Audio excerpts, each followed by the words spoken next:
if your page doesn't load fast, nobody's going to see your competitive advantage, or a lot less percentage of potential clients will see your website. They won't even be able to see your competitive advantage. They're not going to see your calls to action. They're not going to convert. So that directly correlates to conversion rate. And because of that, we see that it's going to affect your rankings on search engines as well. So I would be highly surprised if anybody can find something that shows the opposite of that. You're listening to the Legal Mastermind Podcast with your hosts Ryan Klein and Chase Williams, the go-to podcast for learning from the experts in the legal community about effective ways to grow and manage your law firm. Today on the Legal Mastermind Podcast, we have Masha Mahdavi and Matthew Post. They are both the co-founders of SEM Dynamics. They generate ROI through digital strategy, search engine optimization, paid search, and paid social media. It's great to be talking to you guys today, especially because, Masha, you have a background in-house as a legal marketer. I know, Matt, you've been building websites since 1996. So welcome to the Legal Mastermind Podcast. Thank you so much. Thanks for having us. And of course, I have my co-host here, Ryan Klein. Hey, Chase. Great to be here. Looking forward to having not one, but two fantastic guests today. Should be a good one. I know. This is the first time we've had two guests, so it's going to be the most exciting podcast we've had so far. Tell us a little bit more about your company and what separates you guys from all the other marketing companies out there. Yeah, for sure. So we deal specifically with the legal industry, and the methods that we use are very data-driven, testing everything, and that's really our internal mantra, if you will, is to test everything. And even if it's something that we know has worked every other time, we still want to make sure that we're going to run a test just to make sure that it's going to work for the client that we're currently working on their campaign. That in itself makes us a bit different, as well as more as along the lines of how we deal with clients in regards to, no contracts and things of that sort. So that we have to always make sure that we're bringing value to our clients. You guys must have a lot of faith in your process and your product if you're not locking people into contracts. Yeah, I mean, really, if it's, from month one, if we're not bringing value, then we don't deserve that. We really should have that fee. And I love the fact that you guys test everything too, because I know, we know from firsthand experience that your customer in Manhattan is very different than your customer in Kansas City. Yeah, and I think the most important thing with what we do in general is tracking everything from the initial phone call to the actual signed case and conversion, because that's how you know what's working, what's not. It's not about the volume, how much traffic you get. It's actually how many new cases are you signing at the end of the day. Going into that from the CRO standpoint, I have to ask: are the majority of the people you work with, are you doing this mostly from a pay-per-click where you're paying a lot, your clients are paying a lot for ads and they're looking to convert as much as possible, or do you also assist from an SEO standpoint for people that are getting a lot of qualified traffic but just don't seem to be converting as much as they like? So we're actually doing it across everything we do. So pay-per-click, SEO is really, really important since you are spending a lot on those clicks, but it also applies to your landing pages, to your social and SEO as well, because there's a lot of different elements that you can also test, even when it just comes to organic traffic. And what are some red flags that you guys are looking out for? You started this testing, you started the campaign. What are the first things you're looking for when something's not working? I think the first thing we do is when we're looking at a conversion rate optimization campaign, they are red flags. And the first thing that we want to do is we want to heat map the initial path and what people are clicking on. And sometimes we can see users who are actively avoiding what the law firm wants the call to action to be. So that would be an avoidance of a button or a form fill where the user may be treating it as if it were a banner ad. Additionally, when we do live user testing, we look at correlation. If you test 100 people and ask them a question about being able to find the attorney or how to contact them, and if you have a high percentage that just fail and can't do that, or they run into a roadblock, and those are obvious red flags. And usually the red flags are apparent once you start looking at the different metrics and using the different tools to be able to test. They hit you right in the face. And the idea here is, it's not about what a specific attorney likes about a website. It's what the users like or how they interact. And we've had experience where we've seen that a small group of users, they don't have an issue in utilizing the website, but when we heat map those same users as they're testing, they will avoid elements in a website because, for instance, they may be asking for contact information or too soon, too early. You have pop-ups that come up and say, chat with us now, and they haven't read the page yet. They just immediately, there's a pop-up, and the user may not may not tell us that that's an issue, but through testing and through tracking how they're using the site, it becomes very obvious that everybody's avoiding that same element. You're mentioning heat maps and live user testing. Would you be able to give our listeners a little bit more of a background on what each is, what it kind of does, and do they have to go through an agency such as yours to implement these, or are there options for them to do it on their own?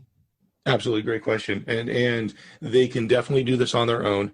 One service that is pretty popular that we use is Hotjar, and they have a lot of different options for doing heat mapping. And what heat mapping is it does a color overlay as to how far somebody scrolls down your web page, and also it can show an aggregation of where a user places their mouse on your website. So as it travels and as it stops, it creates like hotspots on the page. And it's what you want to look at is not just where those hotspots are, but also where they are not. If they are not in a certain area, then a large majority of users are not putting their mouse in that, in that area on your web page. And what a heat map is it's an aggregation of a large quantity of users and how they interact with your web page, and it has a visual overlay to see that. It's kind of the best way I can explain this, but you definitely don't need to use an agency. You can be doing this on your own using Hotjar. Crazy Egg is another excellent option. There's even, I believe, for A/B testing, so testing two different variations of a website, and it's not to give you that visualization, but it will tell you that version A or version B is working better. And you can use things like Unbounce to test your landing pages. You can use Google Optimizer. There's a handful of services out there, and you definitely don't need an agency to be able to run this on your own. And where the agency comes into having an advantage is that we've already done this, and we know what tests to perform and in what order. And that's where there's a bit of importance there. You may be testing something like, is this button the right color? Well, that might not be the actual problem. You need to first uncover, can people find that button? Can they get to that button? Do they know what that button's about? And forget the color. So that's really where you have an agency advantage. For the do-it-yourself attorney out there, you can absolutely jump in and start doing some heat mapping and gathering some data and really looking to see how people are using your website. So what's the first thing? So if someone signs up for Hotjar, what's the first maybe one or two things that a user should take a look at, and something maybe like a low-hanging fruit, something they could analyze and change? Yeah, so the first thing, say if they were to sign up for Hotjar, you'd put the code on your website and you would just start gathering data. And the first thing I would be looking at is what are people avoiding and how far down a page is the user going on average. And these two tests will tell you how your page is laid out and what are people avoiding, what do they not like. If everybody's not putting their mouse on your form, then why not? It starts, then you can go into further testing and like live user testing on something like that. Also, if people are not scrolling down your page and your contact forms at the bottom of your page, or really your value propositions are lower down on the page, you want to consider bringing those value propositions up higher on the page, because the user's not going to really know what your competitive advantage is at that point. So let's go beyond like the heat map and just trying to identify elements in the website that might not be helping with conversion or holding back conversion. I know that one concept for SEO that's very important has been page speed optimization. I know that Google takes that into account as far as, measuring the visibility of a website, but definitely helps with conversion. Do you think that the guidelines that I would use as an SEO for site speed also apply pretty closely to what you look for? Yes, because at the end of the day, what their value is built into is making sure that their users and their searchers are able to find the information that they want right away, right? So Google's competitive advantage is that they are able to give an accurate result. Therefore, something that will be good for conversion rates will be good for the user, which is good for Google, and they're going to reward that. And it would be naive for me to look at a site and think that giving a bad user experience because it may bode slightly better in terms of SEO will benefit me in the long run. And there's often a better balance between the two, where you can have something that may give you a benefit with a search engine, but still allow you to have that benefit through conversion rate optimization. And often you're going to find that these two coincide. And in regards to page speed, definitely it's a ranking factor. And what Google has said and what's been found is that if you're on the lower end of speed in your industry, your result is going to be given less weight. So it's going to be more difficult to rank better. And some of those low-hanging fruits, that's also going to affect your conversion rate. If your page doesn't load fast, nobody's going to see your competitive advantage, or a lot less percentage of potential clients will see your website. They won't even be able to see your competitive advantage. They're not going to see your calls to action. They're not going to convert. So that directly correlates to conversion rate. And because of that, we see that it's going to affect your rankings on search engines as well. So making a great user experience helps you out on search engines. There's no, I would be highly surprised if anybody can find something that shows the opposite of that. Yeah, absolutely. I mean, it even affects your quality score in pay-per-click as well. If your page is slow, it might look beautiful, but your quality score is going to be dinged because it doesn't load fast enough. So what are maybe 2 or 3 things that users can do to speed up their site that are pretty easy, or like some of the most common things that you identify right off the bat? Images. Number one, images. That's the lowest hanging fruit. If we're going to talk about page speed, is the size of an image. And more often than not, when we are doing speed optimization, we can see these large, 2, 3, 4 meg plus images being used on the very top of the page, images that are 4 or 5 times the necessary size to be utilized in that element. And what I mean by that is, if you can imagine a giant image and then just like resizing it to be smaller, but you're not actually resizing it, you're making it fit into a smaller frame, but it's really the same size image. So you're going to load this giant image in this small element, and that means the browser has to download this giant image to be able to utilize the page. And so it would be image size is almost always an issue when it comes to pages that load slowly. And another real easy fix, because you don't actually have to do this, you just have to make a phone call, is you want to make sure that you have HTTP2 activated on your website. And this gets a little technical as to why it's so beneficial, but it allows a user's browser to download a whole bunch of stuff all at the same time instead of being limited. And if you don't have HTTP2, then they are limited to only downloading a few items at a time. So to fix this, you just call your hosting company, whoever your website's with, and say, hey, I want HTTP2. And they will do the heavy lifting for you. And if they don't, then get a new host. Because really, they should be. That's what they're paid to do. Is there a way to check and see if a website has HTTP2 already? We use this in what's called Chrome Dev Tools. So we use Chrome, and you can right-click and then select Inspect. And then there's a window that'll pop up. And under there's a tab that says Network. If you click on the Network tab, you can refresh your page, and it will show you the protocol. And there may be an easier way of doing this, but that's just, for me, that's the easiest way. Because I've been building websites for quite a while, that's an automated way for me to do it. I completely agree with the images. It's really surprising how often people will upload images as is.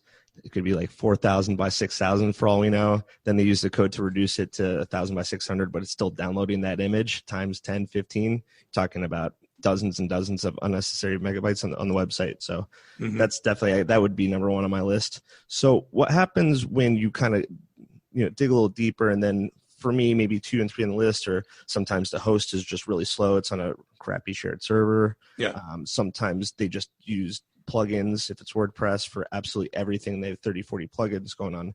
Do you have to separate yourself from being a webmaster? How far do you advise on these things for site speed optimization? It depends on where they're at with their speed. If they're within a normal range or slightly faster, then it's a lesser concern. Now, if we go onto the site, and there's one site we're working with right now that their initial load speed is 20, 25 seconds, then it becomes an issue, not just for SEO, for PPC across the board. It becomes problematic. And so we take a step back, and we'll step into the role of webmaster, and we'll lay out, here's all the things you can do. Here's the ones that are going to be, the items that are going to be the lowest hanging fruit to be able to get your site to where it needs to be. And, hand this off to whoever's dealing with your website. And if they don't have anybody dealing with their website, then there's times where we've jumped in and, we've done the lifting for them. For us, that's part of going that extra mile and really taking care of the client. And really, at the end of the day, it's about making the client the most money that we can. And if that means that we have to jump into a role and fix something, then we'll fix it. So our last question on the topic of testing, this one's for you, Masha. As far as what type of elements or different aspects of Google Ads should users be testing? Well, one of the most obvious ones are the testing the actual ad copy and different ad formats. I think that's been talked about for a while, and Ever's pretty familiar with that. But another thing that should be tested is the actual bid strategies. Google has been really pushing a lot of the automated bid strategies that have been really trying to get people to use. However, a lot of companies have implemented them and did not get the best results. So the best way to approach it is to actually set up an experiment and do a split, whether it's 50-50, 70-30, and see how well they perform for their actual campaign. And then based on the results, either implement it or maybe try a different strategy, since there are so many different options and not everything might be a good fit for all campaigns. So it's something you really should take your time and experiment with before completely rolling out and implementing. Yeah, I know that from our end, we've experienced a lot of like the automated, Google will make a suggestion, then all of a sudden this new magical smart audience they created isn't actually who you're trying to target, especially if you're dealing in the legal industry. Absolutely. And there's a lot of elements that Google doesn't really look at, even though they will tell you pay attention to it. But when they make their recommendations, they don't look if you have enough conversions to make the automated strategy work, or if you have a limited budget, because both of those things will make it very, very difficult for the automatic bidding to actually be successful. So you have to be very careful on what you actually test. And like, no matter what, even if it looks promising, it should be tested, because once you roll it out, backtracking is going to make it a little bit more difficult. But if the experiment doesn't work and you just end it, it doesn't really affect your main campaign and nothing has changed. And you can go back to exactly what you were doing.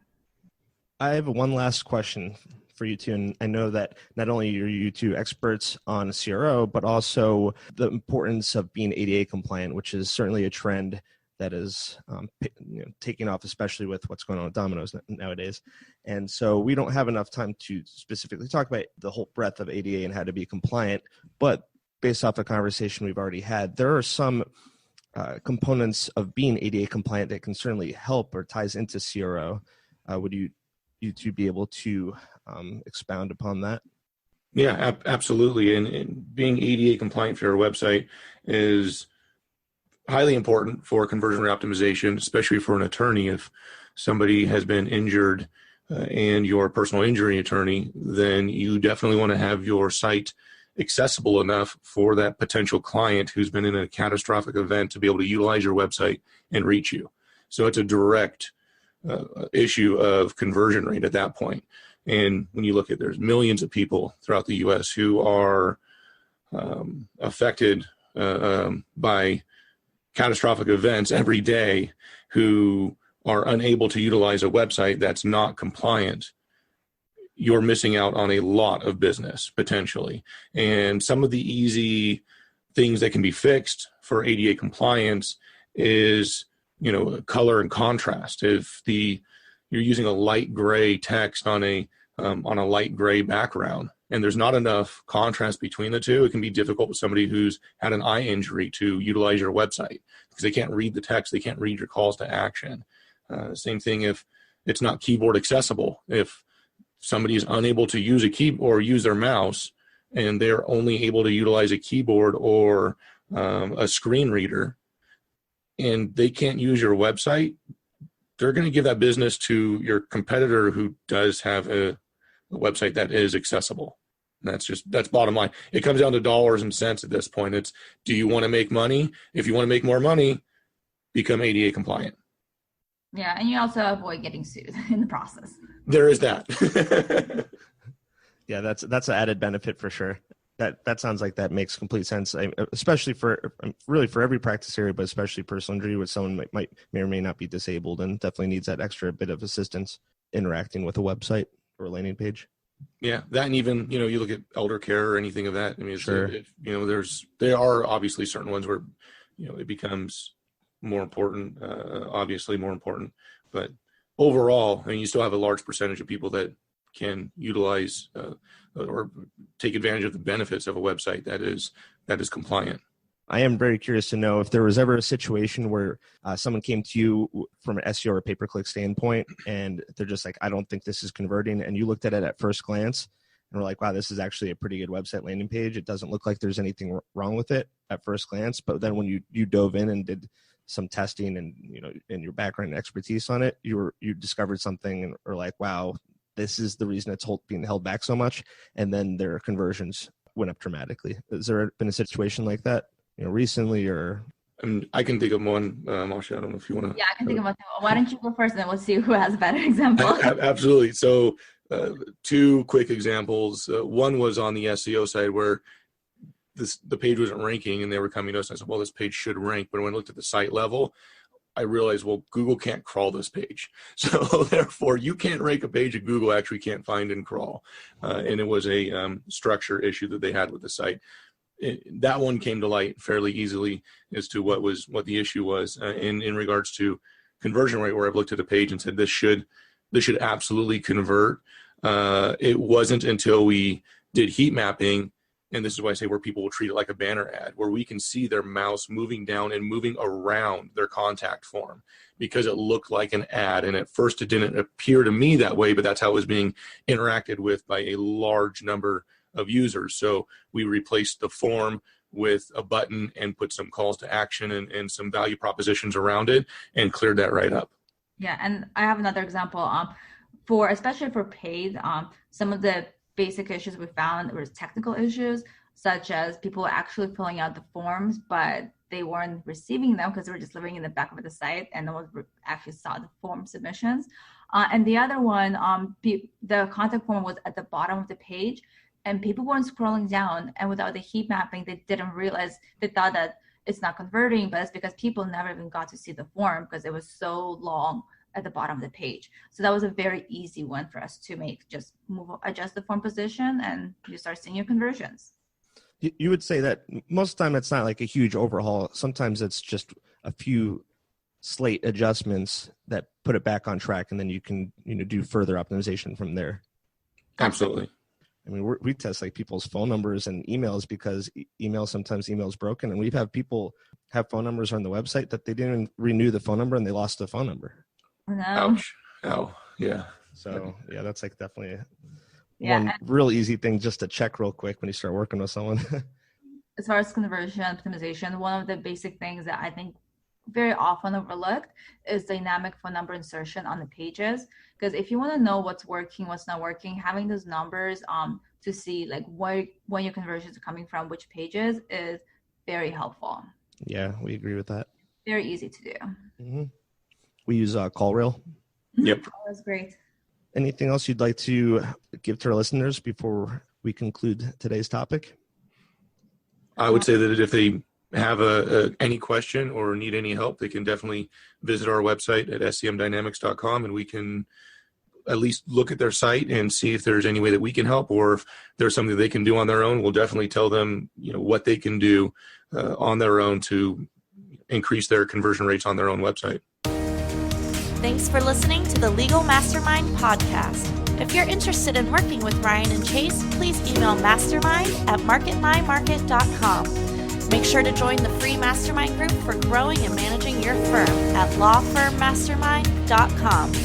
Ryan Klein and Chase Williams are the managing partners at Market My Market, one of the top legal marketing companies in the United States.